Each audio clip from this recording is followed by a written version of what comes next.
ಸಮುವೇಲನ ಎರಡನೆಯ ಗ್ರಂಥದಿಂದ ವಾಚನ. ಅಧ್ಯಾಯ 1. ದಾವೀದನು ಯೆಹೂದ್ಯರ ಅರಸ ಸೌಲನ ಸಾವಿನ ಸುದ್ದಿ. ಸೌಲನು ಸತ್ತ ನಂತರ ಸಂಭವಿಸಿದ ಘಟನೆಗಳು. ದಾವೀದನು ಅಮಲೇಕ್ಯರನ್ನು ಸದೆಬಡಿದು ಬಂದು ಚಿಕ್ಲಗಿನಲ್ಲಿ 2 ದಿವಸ ತಂಗಿದ್ದನು. 3ನೇ ದಿನ ಸೌಲನ ಪಾಳೆಯದಿಂದ ಒಬ್ಬ ವ್ಯಕ್ತಿ ದಾವೀದನ ಬಳಿಗೆ ಬಂದು ನೆಲದ ಮಟ್ಟಿಗೂ ಬಾಗಿ ನಮಸ್ಕರಿಸಿದನು. ಅವನು ಸಂತಾಪದಿಂದ ತನ್ನ ಬಟ್ಟೆಗಳನ್ನು ಹರಿದುಕೊಂಡು ತಲೆಯ ಮೇಲೆ ಮಣ್ಣು ಹಾಕಿಕೊಂಡಿದ್ದನು. ದಾವೀದನು ಅವನನ್ನು ನೋಡಿ, ನೀನು ಎಲ್ಲಿಂದ ಬಂದೆ ಎಂದು ಕೇಳಿದನು. ಅವನು, ನಾನು ಇಸ್ರಾಯೇಲರ ಪಾಳೆಯದಿಂದ ತಪ್ಪಿಸಿಕೊಂಡು ಬಂದೆ ಎಂದು ಉತ್ತರ ಕೊಟ್ಟನು. ಆಗ ದಾವೀದನು, ಏನಾಯಿತೆಂದು ತಿಳಿಸು ಎನ್ನಲು ಆ ವ್ಯಕ್ತಿ, ಇಸ್ರಾಯೇಲರು ರಣರಂಗದಿಂದ ಓಡಿಹೋದರು, ಅನೇಕರು ಮಡಿದರು, ಸೌಲನು ಅವನ ಮಗ ಯೋನಾತಾನನ್ನು ಮರಣ ಹೊಂದಿದರು ಎಂದು ತಿಳಿಸಿದನು.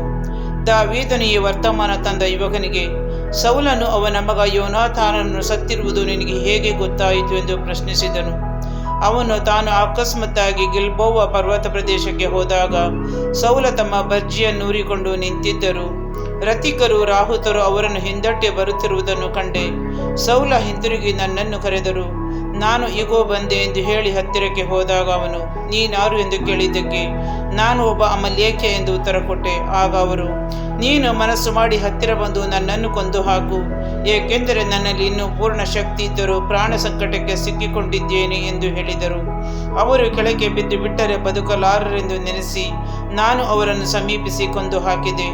ಅವರ ತಲೆಯ ಮೇಲಿನ ಕಿರೀಟವನ್ನು, ತೋಳಿನಲ್ಲಿದ್ದ ಬಳಿಯನ್ನು ತೆಗೆದುಕೊಂಡು ನನ್ನ ಒಡೆಯರಾದ ತಮ್ಮ ಬಳಿಗೆ ಬಂದಿದ್ದೇನೆ ಎಂದನು. ಸೌಲನು ಅವನ ಮಗ ಯೋನಾತಾನನು ಹಾಗೂ ಸರ್ವೇಶ್ವರನ ಪ್ರಜೆಗಳಾದ ಇಸ್ರಾಯೇಲರು ಕತ್ತಿಯಿಂದ ಮೃತರಾದುದಕ್ಕಾಗಿ ದಾವೀದನು ಅವನ ಜನರು ದುಃಖದಿಂದ ತಮ್ಮ ಬಟ್ಟೆಗಳನ್ನು ಹರಿದುಕೊಂಡು ಗೋಳಾಡಿದರು. ಸಾಯಂಕಾಲದವರೆಗೆ ಉಪವಾಸ ಮಾಡಿದರು.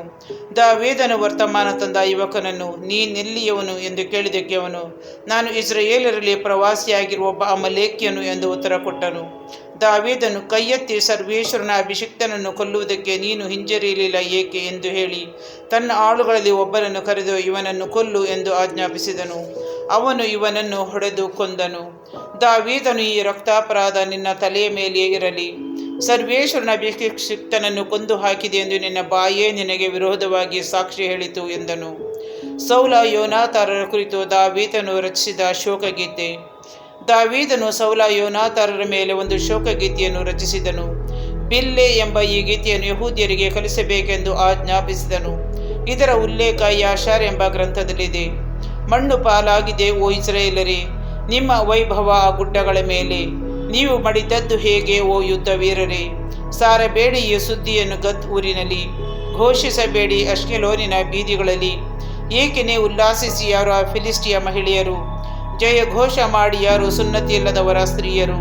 ಮಳೆಯಾಗಲಿ ಮಂಜಾಗಲಿ ಬೀಳದಿರಲಿ ಆ ಗಿಲ್ಬೋವ ಗುಡ್ಡಗಳ ಮೇಲೆ, ಅದರ ಮೇಲಿನ ಹೊಲಗಳು ಬೆಳೆ ಕೊಡದಿರಲಿ ನೈವೇದ್ಯಕ್ಕೆ. ಏಕೆನೆ ಅಲ್ಲಿ ಬಿದ್ದಿವೆ ಯುದ್ಧ ವೀರರ ಕತ್ತಿ ಗುರಾಣಿ, ಅಭಿಷಿಕ್ತನಲ್ಲದವನ ಗುರಾಣಿಯಂತೆ ಆ ಸೌಲನ ಗುರಾಣಿ. ಹಿಂತಿರುಗುತ್ತಿರಲಿಲ್ಲ ಸೌಲನ ಕತ್ತಿ ವ್ಯರ್ಥವಾಗಿ, ಬರುತ್ತಿರಲಿಲ್ಲ ಯೋನಾತಾನನ ಬಿಲ್ಲು ಬರಿದಾಗಿ. ಹತರಾದವರ ರಕುತವನ್ನು ಹೀರದೆ, ಪರಾಕ್ರಮಿಗಳ ಕೊಬ್ಬನ್ನು ರುಚಿಸದೆ, ಸೌಮ್ಯರು ಅತಿ ಪ್ರಿಯರು ಆ ಸೌಲ ಯೋನಾತಾನರು. ಬಾಳಿನಲ್ಲೂ ಸಾವಿನಲ್ಲೂ ಬಿಟ್ಟಗಲದವರು. ಹದ್ದಿಗಿಂತ ಅಧಿಕ ವೇಗ ಅವರದು, ಸಿಂಹಕ್ಕಿಂತ ಹೆಚ್ಚಿನ ಶಕ್ತಿ ಅವರದು. ಸೌಲನಿಗಾಗಿ ಅತ್ತು ಪ್ರಲಾಪಿಸಿರಿ ಇಸ್ರಾಯೇಲಿನ ಮಹಿಳೆಯರೇ.